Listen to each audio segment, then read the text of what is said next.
அனைவருக்கும் என் அன்பான வணக்கங்கள். 5ஆம் பாவத்தில் கேது இருக்க பிறந்த ஜாதகர்களுக்கு புத்திர தோஷம் இருக்கும். ஏன்னா அவங்களுக்கு அது வந்து பூர்வ புண்ணிய ஸ்தானம் மற்றும் குழந்தைகளுக்கான ஸ்தானமாகும்.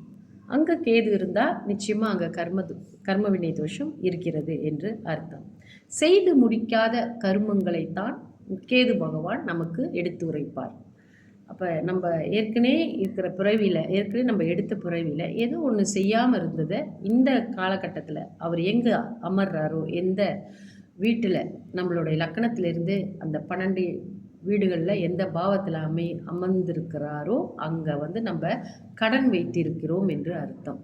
செய்யலை, நம்ம அந்த காரியத்தை செய்து முடிக்காமலே நம்ம மறுபிறவி எடுத்து விட்டோம் என்று கூட வைத்துக்கொள்ளலாம்.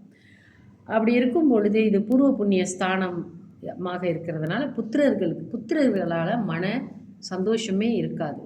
குழந்தைகளால் ஏதாவது ஒரு மன வருத்தம் இவர்களுக்கு ஏற்பட்டு கொண்டே இருக்கும். புத்திர தோஷம் இருக்கிறது என்று கூட சொல்லுவார்கள். குரு பார்க்க பிரச்சனை இல்லை, ஏதாவது ஒரு சுப கிரகங்களின் பார்வை இருந்தால் நல்லது செய்யும். தொடர்ந்து அதுவும் ஒரு விஷயம் நம்ம புரிஞ்சிக்கணும். எப்பவுமே அந்த தசாபுத்தி காலங்களில் தான் அது ரொம்ப தெரிய வரும் நம்மளுக்கு.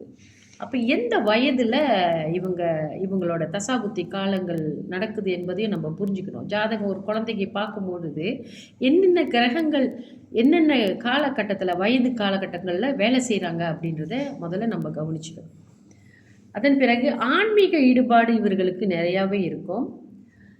மற்றும் குழந்தைகளுக்கு ஒரு எப்பவுமே ஒரு மன வருத்தம் குழந்தைகளால் இவர்களுக்கு ஏற்பட்டு கொண்டே இருக்கும். கவலை மிக்க மனநிலையை உடையவர்களாகவும் இருப்பார்கள். மனக்குழப்பமும் இவர்களுக்கு அதிகமாக இருக்கும். புண்ணிய பலனும் இவர்களுக்கு இருக்கும்.